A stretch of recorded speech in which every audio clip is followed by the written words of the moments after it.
నువ్వు ఇంత శ్రమలో కూడా నేను చెప్పినట్టుగా కాక ఎవరిని ఆశ్రయించకుండా మోకరించి ప్రార్థన చేస్తున్నావు ఏంటంటావు నీ ఉద్దేశం? అలా నువ్వు లోకంలో కలవేంటి, లోకంలో మిళితమైపోవేంటి, లోక అందచందాలు, లోకంలో ఉన్న సాంప్రదాయాలు, లోకంలో ఉన్న పద్ధతులు, లోకంలో ఉన్న ఇంకా ఎక్సెట్రా అన్నిట్లో నువ్వు ఉండవేంటి అని హేతు అడిగే వారికి మనం ఎలాంటి సమాధానం చెప్పాలంట? సాత్వికముతో సమాధానం చెప్పడానికి దేవుడు ఈ వచనాన్ని మనకు నేర్పుతున్నాడు. సిద్ధంగా ఉండాలి అంట. ఎలా సమాధానం చెప్పడానికి? సాత్వికంతో సమాధానం చెప్పడానికి. సరే, ఇప్పుడు మనం సాత్వికంతో సమాధానం చెప్పాలి, నిరీక్షణ ఉంది. కానీ అడిగిన వారికి సాత్వికంతో సమాధానం చెప్పాలి అంటే మనలో ఏం కావాలా? సాత్వికం కావాలి. ఈ సాత్వికం గురించి పోయిన వారం మనం ధ్యానించుకున్నాం. దేవునికి స్తోత్రం, హల్లెలూయా. సాత్వికం అంటే ఏంటి అమ్మా? సాత్వికం అంటే సాత్వికమే కదా. సాత్వికం అంటే ఏం కాదు పాస్టర్ గారు, సాత్వికం అంటే సాత్వికమే కదా. సాత్వికము అంటే పోయిన వారం చెప్పాను, సాధు చేయబడిన తరువాత తన బలమును సాధు చేయబడిన ఆయన చేతికి అప్పగించి ఆయన చిత్తమును చొప్పున నడవడాన్ని సాత్వికము అంటారు. పోయిన వారం చెప్పాను, గుర్రం ఎలాగైతే అడవిలో ఉన్నప్పుడు తన ఇష్టానుసారంగా తన బలాన్ని అది వాడుకుంటుందో, ఆ తర్వాత ఎవరైతే దాన్ని సాధు చేస్తారో, కంట్రోల్ చేస్తారో, అతను చెప్పినట్టుగా నడుస్తుందో, తన బలాన్ని తన ఇష్టానుసారంగా కాకుండా యజమాని ఇష్టానుసారంగా నడుస్తుందో దాన్ని సాత్వికము అంటారు. అలా మోషే సాత్వికుడు. ఎలాంటి సాత్వికుడు? మిక్కిలి సాత్వికుడు. ఎక్కడ భూమి మీద ఉన్న వారందరిలో మోషే మిక్కిలి సాత్వికుడు అని చెప్పాను. దేవునికి స్తోత్రం. అంటే సాత్వికుడు అని దేవుడు బిరుదిస్తే సరిపోయిందా? సాత్వికత్వం కనబడుతుందా అని ఆలోచన చేస్తే పోయిన వారం చెప్పాను, చెప్పలేనట్టుగానే చూస్తున్నారు మళ్ళీ మీరు. సో కాబట్టి దేవుని బిడ్డల జాగ్రత్తగా ఒకసారి వినండి. ఇప్పుడు మోషే ముందు సాత్వికుడు కాదు, అతనికి చాలా కోపం. తన ప్రజలు బాధపడుతున్నప్పుడు ఇవన్నీ చెప్పాను నేను మొన్నటి వారం. సింపుల్గా చెప్తున్నాను. ఎప్పుడైతే తన ప్రజలు బాధపడుతున్నారో ఆ బాధను చూసి తన ప్రజలు రక్షించాలని తన ప్రజలైన ఒకరిని కొడుతుంటే ఐగుప్తుని దెబ్బతో కొట్టి చంపేసినాడు. అంటే అతనికి చాలా కోపం ఎక్కువ. తొందరపాటు నిర్ణయాలు తీసుకుంటాడు. కోపంలో మనిషిని కూడా చంపేసినంత కోపం అతనికి. అలాంటి కోపం కలిగిన వాడు మిద్యానికి వెళ్ళిపోయాడు. మిద్యానిలో అక్కడ ఉన్నటువంటి యాజకుడు యొక్క కుమార్తెలు గొర్రెలు కాచుకుంటూ నీళ్ళు పెడుతుంటే దాన్ని అడ్డుపడిన ఆ మనుషుల్ని, మగవారిని తరిమి కొట్టాడు. అంటే అతనికి కోపం ఎక్కువ కాదా? చాలా కోపం. ఇలాంటి కోపం కలిగిన వాడు, తాను ఏదో ఒకటి చేయాలనుకున్నవాడు చివరికి ఎవరి కంట్రోల్లోకి వచ్చాడు? దేవుని కంట్రోల్లోకి వచ్చి దేవుడు పంపితే వెళ్ళాడు.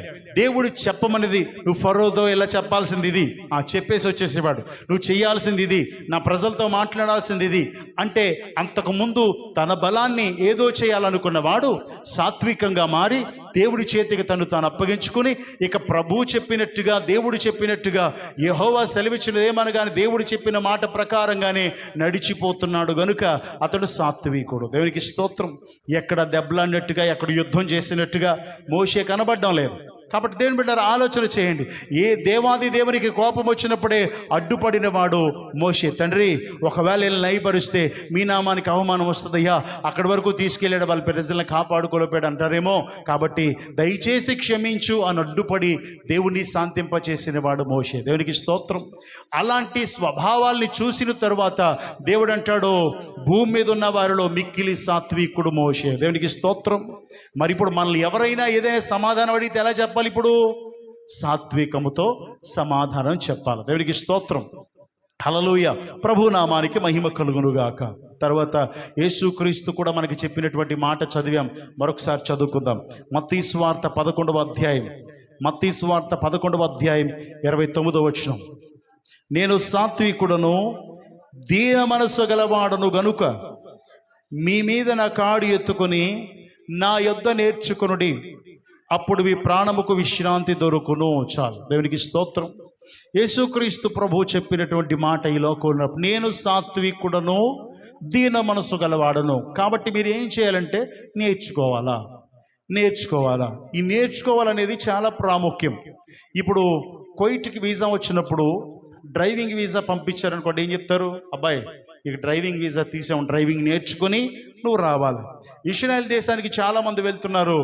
ఢిల్లీ వెళ్ళిన తర్వాత ఏం చేస్తున్నారు? మీకు ఇంగ్లీష్ బాగా రావాలి కాబట్టి నేర్చుకోవాలా, పలానా పని బాగా రావాలి కాబట్టి నేర్చుకోవాలా. ట్రైనింగ్కి లక్షలు జరుగుతున్నాయి అక్కడ.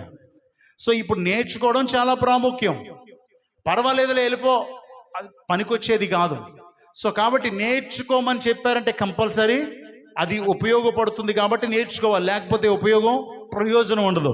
కాబట్టి ఇక్కడ యేసుక్రీస్తు ప్రభు కూడా చెప్పినటువంటి మాట ఏంటంటే, నా యొద్ద వీటిని మీరు నేర్చుకోవాలా. దేవునికి స్తోత్రం. సాత్వికాన్ని మీరు నా యొద్ద నేర్చుకోవాలి. ఇప్పుడు యేసుక్రీస్తు లాంటి సాత్వికం ఎవరికి కావాలి? ఆయన బిడ్డలమైన మనకి కావాలి. ఒక ఆయన అంటాడు, సాత్వికం అంటే ఏం కాదు, మీరు బాప్తిసం పొందుకొని చర్చికి రావడమే సాత్వికం, దశంభాగం వేయడమే సాత్వికం, కానుక వేయడమే సాత్వికం, దేవునికి ధారాళంగా ఇవ్వడాన్ని సాత్వికం అంటారు అంటాడు. దేవునికి ధారాళంగా ఇవ్వడాన్ని సాత్వికం అనరు. అది కాదు సాత్వికం అంటే. ఇప్పుడు యేసుక్రీస్తు ప్రభు కూడా ఈ లోకానికి వచ్చినప్పుడు ఎవరి చిత్తాన్ని నెరవేరుస్తున్నాడు? యేసుక్రీస్తు ప్రభు గురించి మనం చెప్తూ, సమస్తము ఆయన మూలముగా కలిగినదేది ఆయన లేకుండా కలగలేదు అంటే, ఆకాశము, భూమి, సముద్రము, వాటిలో సమస్తము కాడికి మనం కూడా ఎవరి మూలంగా కలిగాం? దేవుని మూలంగానే కలిగాం. ఆయన లేకుండా ఎవరూ కలగలేదు. సమస్త ఐశ్వర్యము ఆయనది. అలాంటి దేవుడు ఇప్పుడు ఈ భూలోకానికి వచ్చిన తర్వాత సాత్వికుడుగా ఉన్నాడా? అదే శక్తిని చూపించాడా? సాత్వికుడుగానే ఉన్నాడు. మనకు తెలిసిన మరొకటి మత్తయి సువార్తలో 21వ అధ్యాయం 5వ వచనం, 21వ అధ్యాయం 5వ వచనం, ఇదిగో నీ రాజు సాత్వికుడై గాడిదను భారావాహక పశువు పిల్లలైన చిన్న గాడిదను ఎక్కి నీ యొద్దకు వచ్చుచున్నాడని సియోని కుమారుతో చెప్పుడి అనునది. చాలు. దేవునికి స్తోత్రం. ఇక్కడ ఇది ప్రవచనం యొక్క నెరవేర్పు. దేవుడు ఎవరు అంటే రాజులకు రాజు, ప్రభువులకు ప్రభువు అంటాం మనం కదా ఆరాధనలో.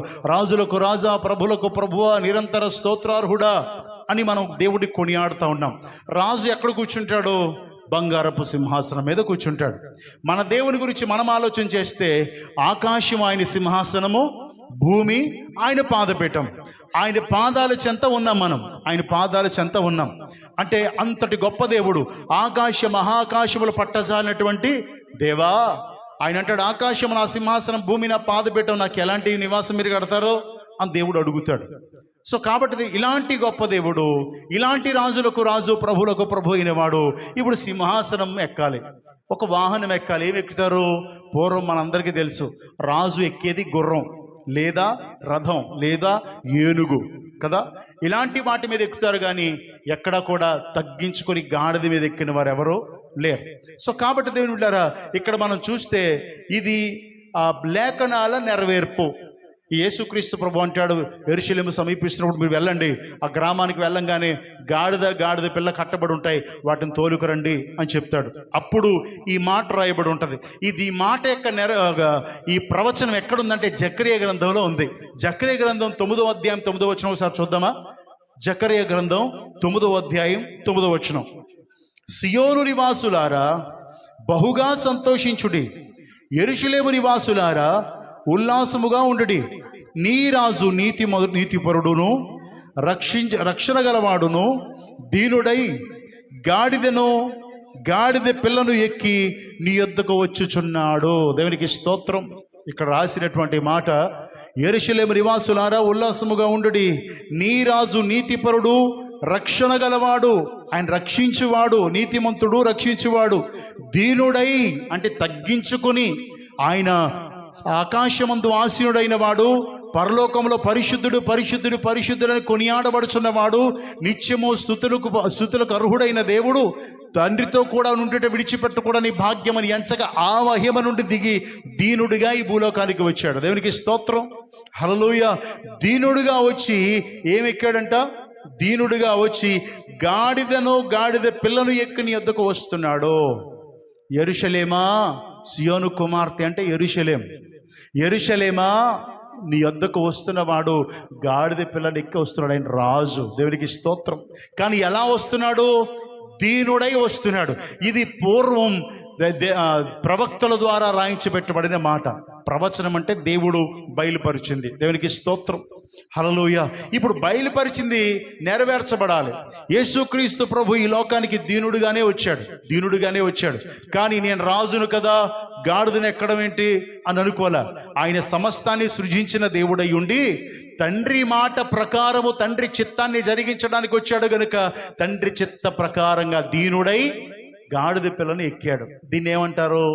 సాత్వికము అంటారు. దేవునికి స్తోత్రం. అంటే తన ఇష్టం కాదు, తనకు శక్తి ఉన్నా బలమున్నా, దయ్యములు ఆయన్ని చూసి పారిపోయినా, సముద్రము నిమ్మలించిన, ఆ గాలి ఆగిపోయినా, చనిపోయిన వారు తిరిగి లెగిస్తూ ఉన్నా, ఎన్నో అద్భుతాలు జరుగుతూ ఉన్నా, అక్కడ హోసన్నా హోసన్నా అని అరుస్తున్నా, ఈయనకి మాత్రం ఏముందంటే నేను నా తండ్రి చిత్తాన్నే జరిగించాలా, నా తండ్రి చిత్తము జరిగించుటయే నాకు ఆహారము పానీయము అంటాడు. సో అలాంటి స్వభావాన్ని ఏమంటారంటే సాత్వికము అంటారు. దేవునికి స్తోత్రం. సాత్వికం అంటే చర్చకు వచ్చి కానుకేయడం కాదు. సాత్వికం అంటే బాప్తిసం తీసుకున్న మనల్ని మనం దేవునికి అప్పగించుకుని ఇక మన ఇష్టం, మన చిత్తం, మన ఆలోచన, మన తలంపులు కాక, ప్రభువా ఎలా చేయమంటావో అలా చేస్తాను అని ఆయన దీనుడై ఎలా ఉన్నాడో మనము దీనుడిగా తగ్గించుకోవడాన్ని సాత్వికము అంటారు. దేవునికి స్తోత్రం, హల్లెలూయా. కాబట్టి దేవుని బిడ్డారా, ఇప్పుడు మనం దీనులమై తగ్గించుకున్న స్వభావం కలిగి ఉన్నామా? పోయిన వారం చదివాము, దావీదు కీర్తనలో అంటాడు, నిన్ను బట్టి మేము సాత్వికము కలిగి ఉన్నాము, నీ సాత్వికము నీవు మాకు నేర్పించితివి, అవి నన్ను గొప్ప చేశాను. ఒకసారి చూద్దామా? కీర్తన గ్రంథం 18వ అధ్యాయం 35వ వచనం. 18:35. నీ రక్షణ కేడము నీవు నాకు అందించుచున్నావు, నీ కుడి చెయ్యి నన్ను ఆదుకొనెను, నీ సాత్వికము నన్ను గొప్ప చేశాను. దేవునికి స్తోత్రం. నీవు సాత్వికం మాకు నేర్పించావు, ఆ సాత్వికం మమ్మల్ని ఏం చేసింది? గొప్ప చేసింది. దేవుడు అన్నాడు కదా, నా యొద్దకు వచ్చి నేర్చుకోండి, మీ ప్రాణమునకు విశ్రాంతి. దేవునికి స్తోత్రం. అంటే ఈ గొప్ప చేసింది అంటే సాత్వికం ఏం చేసింది? ముందు సాత్వికం కలిగి ఉన్నాడు కాబట్టి తగ్గించుకున్న సాత్వికం కలిగి దీన మనసు కలిగి ఉన్నాడు కనుక ఆ సాత్వికం అతను ఏం చేసింది? గొప్ప చేసింది. అందుకే దేవుడు అంటాడు, తన్ను తాను తగ్గించుకునేవాడు హెచ్చించబడతాడు. అంటే సాత్వికం కలిగి ఉంటే దేవుడు తగు సమయాన్ని హెచ్చిస్తాడు. అప్పుడు హెచ్చించిన తర్వాత మన ప్రాణమునకు విశ్రాంతి కలుగుతుంది. దేవునికి స్తోత్రం. అంటే ఇప్పుడు దావీదుకు కూడా ఏముంది? సాత్వికం ఉన్నట్ట లేనట్ట? సాత్వికం ఉంది. అయితే కొరింథీయులకు రాసిన మొదటి పత్రిక 4వ అధ్యాయం 21వ వచనం. 4వ అధ్యాయం 21వ వచనం. మీరేది కోరుచున్నారు? బెత్తముతో మీ యొద్దకు రావాలనా, ప్రేమతోనూ సాత్వికమైన మనస్సుతోనూ రావాలనా? చాలు. ఇది క్వశ్చన్. ఎవరు అడుగుతున్నారు? అపోస్తలుడైనటువంటి పౌలు ఎవరిని అడుగుతున్నాడు? సంఘాన్ని అడుగుతున్నాడు. క్వశ్చన్. తిమోతిని పంపించి ఈ వర్తమానం పంపించి వాళ్ళని క్వశ్చన్ వేస్తున్నాడు అనమాట. ఇప్పుడు సాత్వికమైన మనసుతో రావాలనా అంటే అపోస్తలుడైన పౌల్లో కూడా ఏమున్నట్టు? ఇప్పుడు అపోస్తలుడైన పౌల్లో కూడా సాత్వికం ఉంది. దేవునికి స్తోత్రం. అయితే సాత్వికం ఉంది, అది చెప్పేసుకున్నప్పుడు మళ్ళీ వాక్యంలోకి వద్దాం. ఇప్పుడు అపోస్తలుడైన పౌలుకి స్టార్టింగ్ నుంచి సాత్వికుడా అంటే కాదు.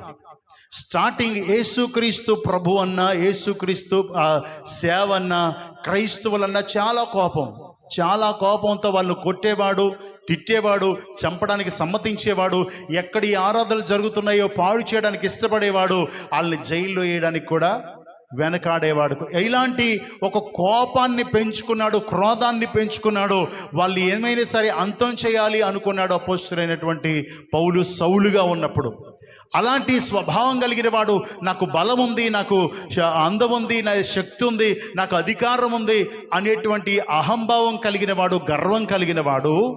ఈ అపోస్తలుడైన పౌలు యేసుక్రీస్తును దర్శన భాగ్యం కలిగిన తరువాత, యేసుక్రీస్తును సొంత రక్షకునిగా అంగీకరించిన తరువాత, యేసుక్రీస్తు కొరకు సమస్తాన్ని విడిచిపెట్టినవాడు. దేవునికి స్తోత్రం, హల్లెలూయా. ఫిలిప్పీలకు రాసిన పత్రిక 3వ అధ్యాయం 11వ వచనం చదువుదామా? 3వ అధ్యాయం 11వ వచనం. ఫిలిప్పీలకు రాసిన పత్రిక 3వ అధ్యాయం 11వ వచనం. ఆయన శ్రమలలో పాలివాడగుటకు లగుట ఎట్టిదో ఎరుగు నిమిత్తము సమస్తమును నష్టపరుచుకుని వాటిని పెంటతో సమానముగా ఎంచుకొనుచున్నాను. దేవునికి స్తోత్రం. ఇప్పుడు యేసుక్రీస్తు ప్రభువును దూషించేవాడు రక్షించబడిన తరువాత అడిగాడు, ప్రభువా నన్నేం చేయమంటావు? దేవుడు చెయ్యమన్న పని చెప్పాడు. దేవుడు భూలోకంలో మీకు సంతోషం అన్నాడా, శ్రమ అన్నాడా? శ్రమ అన్నాడు. దేవునికి స్తోత్రం. మీకు శ్రమ కలుగునైనను ధైర్యము తెచ్చుకోండి అని దేవుడు చెప్పాడు. ఇక్కడ అతను ఆయన శ్రమలలో పాలివాగడగుట ఎట్టిదో ఎరుగు నిమిత్తము, అంటే దేవునితో పాటు దేవుని సేవలో శ్రమ ఎట్టిదో చూడాలని శ్రమ పడుటకు ఇష్టపడి, ఎలాగైతే మనం చెప్పుకున్న మోషే ఫరో కుమార్తె అనిపించుకోవడానికి ఇష్టపడలేదంట, తన ప్రజలతో శ్రమపడ్డానికి ఇష్టపడ్డాడంట. ఇప్పుడు అపోస్తులైన పౌలు కూడా దేవుని సేవలో శ్రమపడుట ఎట్టిదో తెలుసుకొని దానిలో శ్రమపడుట కొరకు అతనికి లాభమైన వాటిని, ఇంతకుముందు అధికారాన్ని, ఉన్నటువంటి సమస్తాన్ని, బలాన్ని ఎలా ఇచ్చాడంట? పెంటగా వేయించాడంట. దేవునికి స్తోత్రం. హల్లెలూయా. ప్రభు నామానికి మహిమ కలుగునుగా.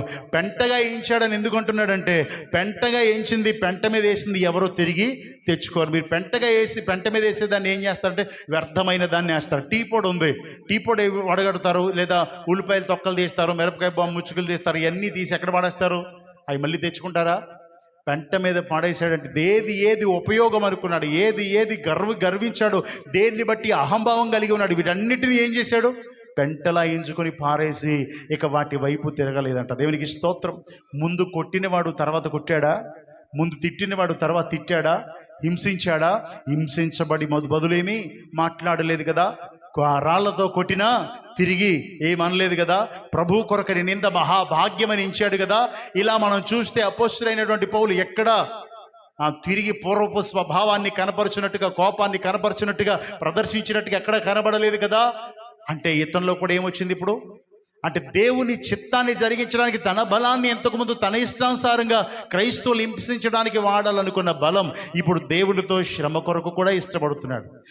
సముద్రంలో 3 రాత్రులు ఉంటుమి, దేవునితో శ్రమ. దిగంబరిగా ఉంటుని, ఆహారం లేక ఉంటుని, శ్రమ పడుతుని, ఇలా బెత్తముతో కొట్టబడుతుని, రాళ్లతో కొట్టబడుతుని, ఇవన్నీ చెప్పాడు. అంటే పూర్వం మరి అలా ఉండేవాడు కాదు కదా. అంటే ఇప్పుడు అతనికి ఏమొచ్చింది? సాత్వికం వచ్చింది. దేవునికి స్తోత్రం. ఇలా సాత్వికం కలిగినటువంటి అపోస్తలుడైనటువంటి పౌలు రాస్తున్నాడు కొరింథీలో ఉన్న సంఘానికి, మీరేం కోరుతున్నారు? ఇందాక మనం చదివాం కొరింథీలకు రాసిన మొదటి పత్రిక 4:21లో, బెత్తం పట్టుకుని రావాలా, సాత్వికమైన మనసుతో రావాలా? అదేంటి, ఏది చూసినా సాత్వికంతో సమాధానం చెప్పమన్నప్పుడు మళ్ళీ ఈయన బెత్తం అనడం కూడా మంచిది కాదు కదా. బెత్తం అని ఎందుకని అడిగినా సాత్వికంతోనే చెప్పాలి కదా. ఈయనకి సాత్వికం ఉంది కదా, ఆలోచన చేయాలి. బెత్తం ఎప్పుడు వాడతారమ్మా? బెత్తం ఎప్పుడు వాడతారు? మాట విన్నప్పుడు, తప్పు చేసినప్పుడు. మాట విని తప్పు చేసి, మాట వెనక తప్పు చేసి సరి అవ్వకపోతే బెత్తం వాడతారు. అంటే కొరింథీలో ఉన్న సంఘ పరిస్థితి బాగలేదు. కొరింథీలో ఉన్న సంఘం ఎన్నో వర్తమానాలు వినేసి ఆరుదేరిపోయి పాపం చేస్తే పర్వాలేదులే అనే కాడకు వచ్చేసింది అనమాట. సో ఇలా ఇప్పుడు నేటి దినాల్లో కూడా చాలా సంఘాలు ఉన్నాయి. అలాంటి సంఘాలకి అపోస్తలుడైన పౌలు ఆనాడు ఈనాడు కూడా మాట్లాడుతున్నాడు, బెత్తంతో రావాలా, సాత్వికంతో రావాలా? సో బెత్తంతో ఎందుకు రావాలా అంటున్నాడు అని చూస్తే అదే అధ్యాయంలో 15-16 వచనాలు కూడా చదువుదామా? 15-16 వచనాలు. క్రీస్తునందు మీకు ఉపదేశకులు 10,000 మంది ఉన్నను తండ్రులు అనేకులు లేరు. క్రీస్తు యేసునందు సువార్త ద్వారా నేను మిమ్మల్ని కంటిని గనుక మీరు నన్ను పోలి నడుచుకుని వారై ఉండవలనని మిమ్మల్ని బ్రతిమాలు కొనుచున్నాను. దేవునికి స్తోత్రం. ఎందుకు బెత్తం అంటున్నాడంటే, ఈయన అంటున్నాడు క్రీస్తునందు మీకు ఉపదేశకులు 10,000 మంది ఉండొచ్చు, కానీ తండ్రులు ఒక్కడే ఉంటాడు. దేవునికి స్తోత్రం. తండ్రి మాత్రం ఒక్కడు ఉంటాడు. ఉపదేశకులు చాలామంది ఉంటారు. మనం ఉపవాస కూడికి పెట్టుకుంటాం, 3 రోజులు 3 వస్తారు. సభలు పెట్టుకుంటాం, 3 రోజులు 3 వస్తారు. ఏదైనా కూడికి అంటాం, వస్తాం. ఎక్కడైనా పాంప్లెట్ వచ్చింది వెళ్ళిపోతాం. ఏది వదలం కదా, ఏది వదలం. ఎక్కడ ప్రార్థన అంటే అక్కడికి వెళ్ళిపోతాం, ఏ సభ అంటే సభకి వెళ్ళిపోతాం, ఏ కూడికంటే కూడికి వెళ్ళిపోతాం. అస్సలు దేనికి రాజీ పడకుండా వెళ్ళిపోతాం, కానీ ఉపయోగం ఉండదు. నా బాధ అది. ఎన్ని అబ్బో ఆయన చాలా బాగా చెప్తాడంట. మన ఎవరు రాజశేఖర్ గారు అద్భుతమైన వర్తమానికులు, ఆయన వస్తే నేను కూడా పరిగెట్టుకుపోతాను. ఆయన వచ్చి చెప్పారు, బాగుంది, మరి ఏది నేర్చుకున్నావు? సో దేవుని బిడ్డ నేను చెప్పే మాట అంటే, ఇలా చాలా వాక్యాలు వింటావు, చాలా చోట్ల వింటావు, యూట్యూబ్లో వింటున్నావు. ఈ మధ్య పలానా ఆయనకి నేను ఫ్యాన్, ఆయన మాటలు నేను బాగా ఎక్కువ వింటాను. సో ఏం నేర్చుకున్నావు విని? సో వినొద్దని నేను అనడం లేదు, కానీ విన్నావు, నేర్చుకుంటే ఉపయోగం కదా నేను అనేది. సో ఇక్కడ అంటున్న మాట ఏంటంటే, తండ్రులు మాత్రం అనేక మంది ఉండరు కదా, తండ్రి ఒక్కడే ఉంటాడు. నిన్ను కన్నవాడు, ఆత్మీయంగా పెంచుతున్నవాడు, ఆత్మీయంగా బలపరుస్తున్నవాడు, క్రీస్తులోకి నడిపించేవాడు, నిన్ను పరమునకు సిద్ధపరిచేటువంటి ఆత్మీయ ఉపదేశాల చేత నిన్ను సరిచేసే ఆత్మీయ తండ్రి ఒక్కడే ఉంటాడు. దేవునికి స్తోత్రం. కాబట్టి అతను అంటున్నాడు, క్రీస్తు యేసునందు సువార్త ద్వారా మిమ్మల్ని కంటిని, క్రీస్తు యేసు ద్వారా, సువార్త ద్వారా మిమ్మల్ని కంటిని. క్రీస్తు యేసు ద్వారా రక్షించబడ్డాము అంటే బాప్తిసం ద్వారా రక్షించబడ్డాము, సువార్త విని స్థిరపరచబడుతున్నాము. అలా సువార్త ద్వారా మనల్ని కనుక్కున్నాడంట. దేవునికి స్తోత్రం.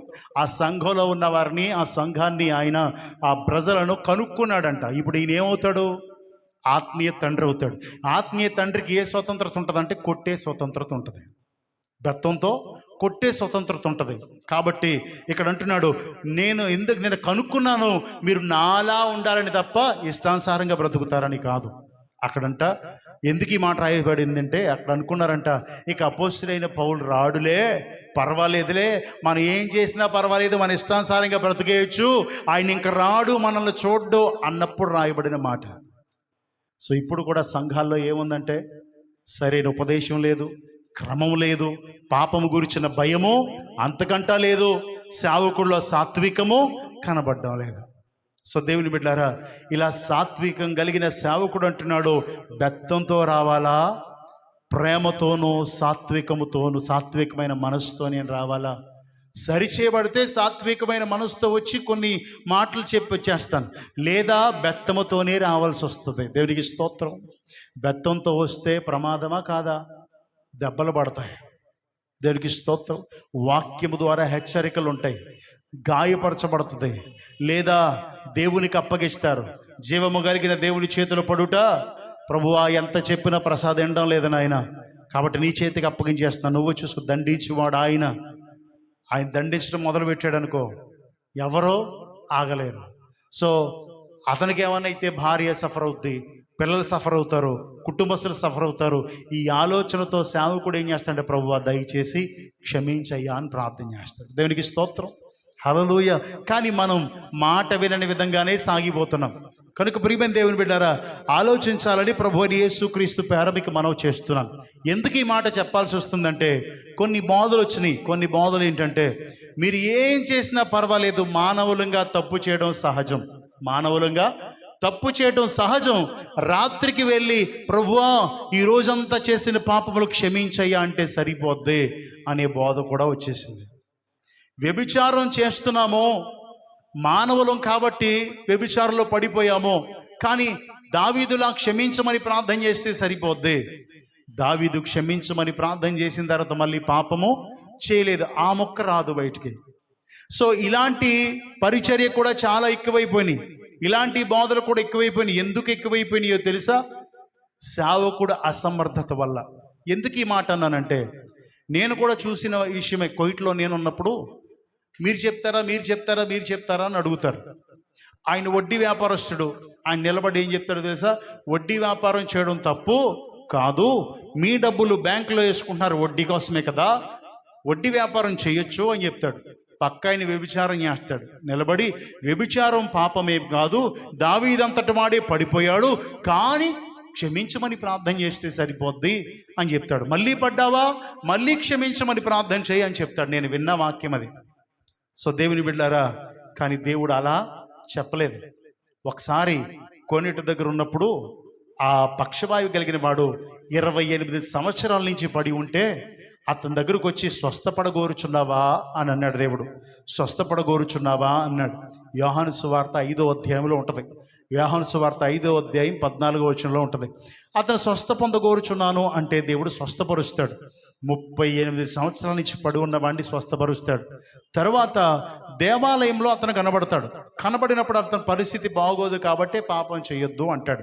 దేవుడు అంటాడు మత్తయి సువార్త 5:14 అటు తర్వాత యేసు దేవాలయంలో వానిని చూచి, ఇదిగో స్వస్థత నొందితివి, మరి ఎక్కువ కీడు నీకు కలుగకుండునట్లు ఇక పాపము చేయకుమని చెప్పగా. దేవుడు ఏం చెప్పాడు? యేసుక్రీస్తు ప్రభు ఏం చెప్పాడు? పాపము చేయకుము. ఆల్రెడీ నీకు పాపం వల్లే వచ్చింది. సో మరి ఇంకా ఎక్కువ కీడు కలగకుండా నువ్వేం చేయకూడదు? పాపము చేయకు అని చెప్పాడు.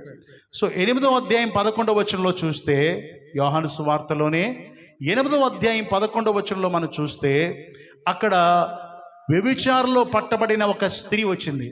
స్త్రీ వస్తే వాళ్ళు యేసయ్య దగ్గరికి తీసుకొచ్చారు. ధర్మశాస్త్ర ప్రకారంగా మోషే గారు మాకు రాసిచ్చింది, ఇప్పుడు ఇవన్నీ రాళ్లతో కొట్టి చంపేయాలా? బోధకుడా ఏం చేయమంటావు చెప్పు అంటే, బోధకుడు అన్నాడు, మీలో పాపము లేని వారు ముందు రాయి వేయండి, తర్వాత ఆలోచిద్దాం అన్నాడు. సో భూమి మీద తలకాయ భూమి వైపుకి చూస్తూ ఏదో రాసుకుంటున్నాడు ఆయన. ఒక్కొక్కళ్ళు తాము చేసిన పాపాలు జ్ఞాపకం వచ్చి రాళ్ళను కింద విడిచి వెళ్ళిపోయారు. కొంత సమయానికి దేవుడు తల ఎత్తి, ఆమె ఎవరైనా శిక్షించారా అంటే, ఆమె లేదు ప్రభువా అనెను. అందుకు యేసు, నేను నీకు శిక్ష విధింపను, నీవు వెళ్ళి ఇక పాపము చేయకుమని ఆమెతో చెప్పాను. దేవునికి స్తోత్రం. యేసుక్రీస్తు ప్రభు ఆ వ్యభిచారంలో పట్టబడిన స్త్రీకి ఏం చెప్పాడు? నేను కూడా నిన్ను శిక్షించను, నువ్వు వెళ్ళి ఏం చేయాలా? ఇక పాపము చేయొద్దు అని చెప్పాడు. దేవునికి స్తోత్రం. కానీ ఇప్పుడు ఏమంటున్నాడంటే, ఆయన క్షమించడానికి ఉన్నాడు, మనం పాపం చేయడానికి ఉన్నాం. మనం పాపుల కొరకే కదా వేసే వచ్చాడు. అవును, పాపుల కొరకు వచ్చి పాపులు నీతిమంతులుగా మార్చి ఇక పాపము చెయ్యొద్దు అన్నాడు. కానీ ఇప్పుడు ఏమంటున్నారో తెలుసా? నాకు చాలా బాధ అనిపించింది. మనం పాపం చేయడానికి ఉన్నాము, పాపం చేస్తాం. ఆయన క్షమించడానికి వచ్చాడు, ఆయన క్షమిస్తాడు. ఇది నేను విన్నటువంటి మాట. సో దేవుని అందుకే అపోస్తలుడైన పౌలుకి కోపం వచ్చి, ఇదిగో బెత్తం పట్టుకుని రానా, సాత్వికమైన మనసుతో రమ్మంటారా అని అడుగుతున్నాడు. దేవునికి స్తోత్రం. ఇప్పుడు సంఘాలలో పరిస్థితి ఎలా ఉంది? పాపంలోనే ఉన్నారు, ఇంచుమించు వచ్చి వెళ్ళిపోవడానికే ఉంటున్నారు తప్ప పాపంలో ఇంచుమించు ప్రతి ఒక్కరూ పాపంలోనే ఉంటున్నారు. అంటే ఒకవేళ మనలో లేకపోవచ్చు, దేవునికి స్తోత్రం, ప్రతి చోట ఇంచుమించు అలాగే ఉంటుంది. ఎందుకు అంటే యోహాను పత్రికలో రాయబడి ఉంటుంది, ఆజ్ఞ అతిక్రమమే పాపం. దేవునికి స్తోత్రం. పాపము చేయు ప్రతివాడు ఆజ్ఞను అతిక్రమించుచున్నాడు, ఆజ్ఞ అతిక్రమమే పాపము. సో ఇప్పుడు మనం ఇక్కడ పాపము చేశామా లేదా అని చిన్న ఆలోచన చేసుకుంటే అర్థమైపోద్ది. తల్లిదండ్రులు సన్మానించమంటే బిడ్డల తల్లిదండ్రుల మీద ఎంత ఎత్తులు ఎగుతున్నారు, కేకలేస్తారు. వారు ఏం మనసు అంటే సాత్వికమైన మనస్సు. దేవునికి స్తోత్రం, హల్లెలూయా. దేవుని నామానికి మహిమ కలుగునుగా. గోడపల్లి చర్చిలో ఒక తల్లి బిడ్డలు వచ్చారు. ఆ పిల్ల చాలా నెమ్మదిగా మాట్లాడుతుంది. అమ్మ మీ పిల్ల ఎంత సాత్వికమో అంటే, అన్నయ్య ఇంటి దగ్గర పెద్ద పెద్ద కేకలేస్తుంది అన్నయ్య అని చెప్పింది ఆవిడ. ఇంటి దగ్గర పెద్ద పెద్ద కేకలేసేద్దంట. అంటే దాన్ని ఏమనుకుంటుందా పిల్ల? సాత్వికం అనుకుంటుందేమో. సో దేవుని బిడ్డలారా ఆలోచన చేయాలి. అంటే ఇప్పుడు ఆజ్ఞ అతిక్రమించినట్ట లేనట్ట కేకలేయడం? నీ తల్లిదండ్రిని ప్రతి వారం చెప్తాను ఇంచుమించు, నీ తల్లిదండ్రిని మరి ఆ మాట నీ చెవులోకి వెళ్ళలేదు అంటే, ఆ మాట నీ హృదయంలో నాటబడలేదు అంటే ఆజ్ఞలు అతిక్రమించినట్ట లేనట్ట? అమ్మ చెప్పడమ్మా, ఆజ్ఞలు అతిక్రమించినట్టేనా? మరి నువ్వు పాపం చేసినట్ట కాదా?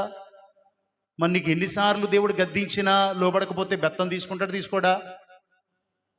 సాత్వికంతో చెప్తూ ఉన్నారు అయినా వినడం లేదు, ఇక బెత్తమే.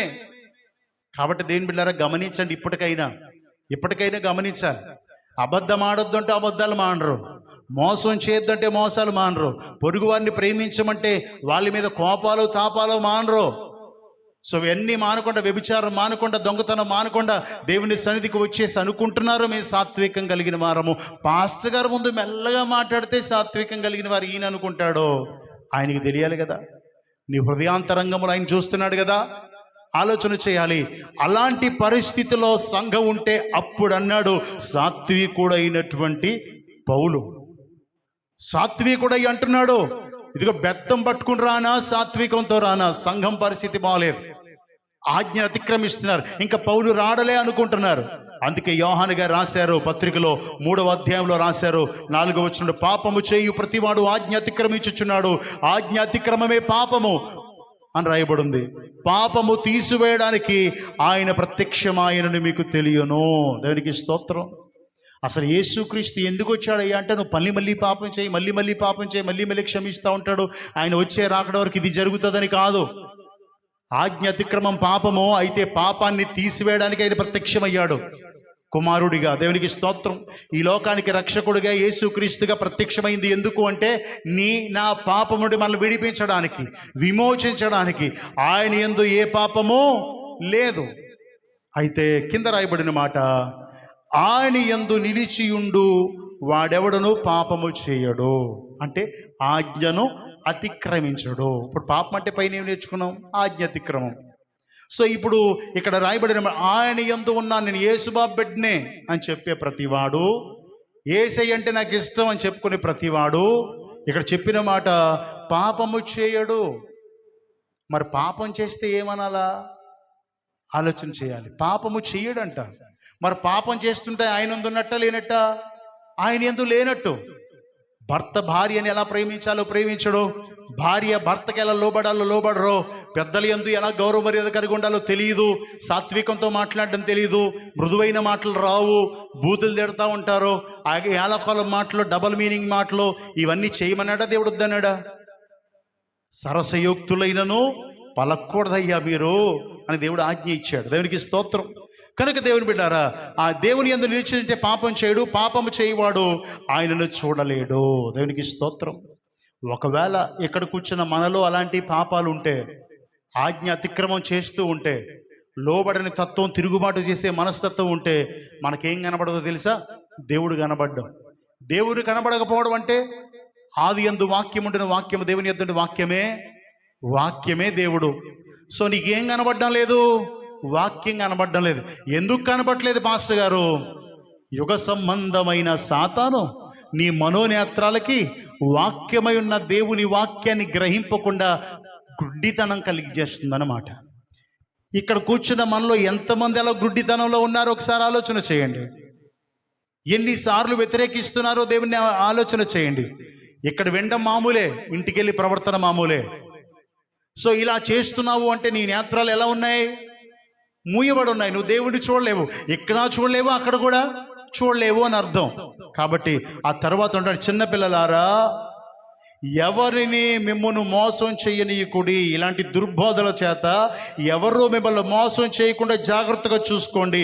ఆయన నీతిమంతుడై ఉన్నట్లు నీతిని జరిగించి ప్రతివాడు నీతిమంతుడు. ఆయన నీతిమంతుడు కనుక మనం కూడా నీతిమంతులమై ఉండాలి. మరి నీతిమంతులమై ఉండాలంటే యేసు రక్తంలో కడగబడిన వారమై ఉండాలి కదా, పరిశుద్ధపరచబడిన వారమై ఉండాలి కదా, పాపము లేని వారమై ఉండాలి కదా. ఆలోచన చేయాలి. అపవాది మొదటి నుండి పాపము చేయుచున్నాడు. అపవాది పని ఏంటి? మొదటి నుండి పాపం చేయడమే కాదు, చేయించడం కూడా అది పని. ఆదాము అవ్వ చేత పాపం చేయించింది, ఆజ్ఞ అతిక్రమించేలా చేసింది అపవాది. కనుక ఆడు మొదటి నుండి పాపం చేయించున్నాడు కనుక పాపము చేయువాడు అపవాది సంబంధి.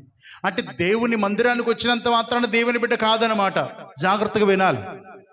దేవుని మందిరానికి వచ్చి అబద్ధాలు మానక, మోసాలు మానక, కోపాలు క్రోధాలు మానక, కక్షలు మానక, విభేదాలు మానక, దేవుని బిడ్డలు ప్రేమించలేక వ్యభిచారం, దొంగతనాలు, గుట్కాలు, సారాలు, ఇవన్నీ కైనీలు, ఇవన్నీ ఈ లోక సంబంధమైన ఆచారాలు, పద్ధతులు, నియమాలు, ఈ వాస్తులు అన్నీ పాటించే దీనిలో ఏ ఒక్క పాటించినా నువ్వు దేవుని సంబంధివి కావు. ఎవరి సంబంధివి నీవు? అపవాది సంబంధివి, అంటే సాతాను సంబంధివి. నేనండాల వాక్యం సెలవిస్తుంది. అపవాది ముందు నుంచి పాపం చేసేవాడు కనుక పాపం నీలో ఉంటే నువ్వు అపవాది సంబంధివే కానీ దేవుని సంబంధివి కాదు. ఎందుకంటే పాపం నుంచి విడిపించడానికి యేసుక్రీస్తు వచ్చాడు. కానీ నువ్వు ఇంకా పాపంలో ఉన్నావంటే సాతాను సంబంధివి. కనుక ఒకవేళ ఆ అపవాది యొక్క క్రియలు లయపరచుటకై దేవుడి కుమారుడు ప్రత్యక్షమయ్యాను. యేసుక్రీస్తు ప్రత్యక్షమైందే అపవాది క్రియలు మనలో నుంచి వేరు చేయడానికి. అందుకే బాప్తిసం అప్పుడు చెప్పుకుంటాం, మనం సాతాను వైపు నుంచి దేవుని వైపుకు తిరిగి ఉన్నాము అని. దేవునికి స్తోత్రం. కానీ బాప్తిసం తీసుకున్న 2-3 నెలలే తిరిగి ఉంటాం, తర్వాత మళ్ళీ సాతాను వైపుకే తిరిగేస్తాం. అంటే ఈ మాటలు ఎందుకు చెప్తున్నానంటే దేవుని బిడ్డలారా, ఇలాంటి స్థితిగతులు బోల్డ్ కనబడుతున్నాయి ఇప్పుడు బయట. సాత్వికము కలిగిన సేవకుడు బాధపడుతున్నాడు. అలా అపొస్తలుడైన పౌలు బాధపడుతూ అలా హెచ్చరించడానికి గల కారణం చెప్తున్నాను. అప్పుడు తర్వాత వచనంలో, దేవుని మూలముగా పుట్టిన ప్రతి వారిలో ఆయన బీజము నిలుచును.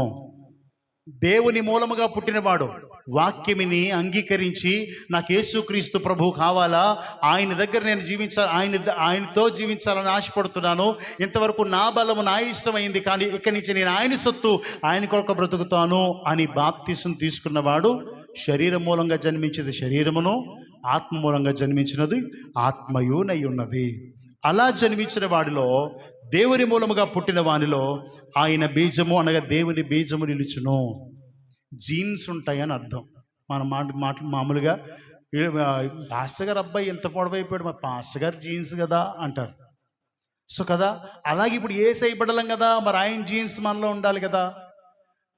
అంటే వాక్యం మాట, బీజము అంటే విత్తనము, విత్తనం అంటే వాక్యము, వాక్యమే దేవుడు. ఇప్పుడు దేవుని మూలంగా పుట్టిన వాళ్ళు దేవుడు ఉంటాడు. దేవుడు అంటే వాక్యం ఉంటుంది. వాక్యానుసారంగా జీవించేవాడు ఆజ్ఞను అతిక్రమించాడు. దేవుడికి స్తోత్రం, హల్లెలూయా. వాక్యానుసారంగా ఉంటాడు, అతనిలో వాక్యం ఉంటుంది. వాడు దేవుని మూలంగా పుట్టినవాడు కనుక పాపము చేయజాలడు. వాడు వాక్యాన్ని అంగీకరించి వాక్యానుసారంగా జీవించడానికి ఇష్టపడి తీర్మానించుకుని దేవుని మూలంగా పుట్టాడు కనుక వాడు పాపము, ఎందుకంటే అతనిలో వాక్యం ఉంది, పాపము చెయ్యనివ్వకుండా నీతిమంతుడిగా పరిశుద్ధుడిగా జీవించడానికి అది ఉపయోగపడుతుంది. దేవునికి స్తోత్రం. అందుకే వాక్యమందు నిలిచిన వారమై, వాక్యమందు స్థిరపరచబడిన వారమై ఉండాలి. దేవునికి మహిమ కలుగునుగాక. కాబట్టి దేవుని బిడ్డారా, దేవుని మూలముగా పుట్టిన వారం మనం. కాబట్టి దేవుని మూలముగా పుట్టిన వారమైన మనం భద్రం చేసుకోవాలి. కాబట్టి దుష్టుడు మనం ముట్టకుండా కాపాడుకోవాలి. కాబట్టి ఇక మీదట దేవుని బిడ్డారా, సాత్వికముతో ఒకవేళ లేక బెత్తముతో దేవుడు ఒకవేళ వాక్యాన్ని మనకు చెప్పడానికి సిద్ధపడితే, బెత్తము శ్రమలకు సాదృశ్యం కదా. సో కాబట్టి ఇబ్బందికి అది బెత్తం కొడుతుంది, బాధకి సాదృశ్యం. సో అలా కాకమురుపే దేవాది దేవుడు సాత్వికంతో చెప్తున్నప్పుడు మనం ఈ వాక్యానికి లోబడాలని ప్రభు అయిన యేసుక్రీస్తు పేరు మనం చేస్తున్నాం. సాత్వికం గురించి నేర్చుకున్నాం, ఇంకా సాత్వికం గురించి వచ్చేవారు నేర్చుకుందాం. ఇప్పుడు అపొస్తలుడైన పౌలు వేదన గురించి చెప్పాను. ఆ సంఘానికి ఇంకా అపొస్తలుడైన పౌలు రాడు, ఇంకేం లేదు, మనం ఎంజాయ్ చేయొచ్చు అనుకున్నారు. సో దైవజనుడా, నీవు కూడా సాత్వికం కలిగి ఉండాలి అని వాక్యంలో ఉంది. అంటే సేవకుడైనా నేనైనా మీరైనా ఏం కలిగి ఉండాలా? సాత్వికం కలిగి ఉండాలి.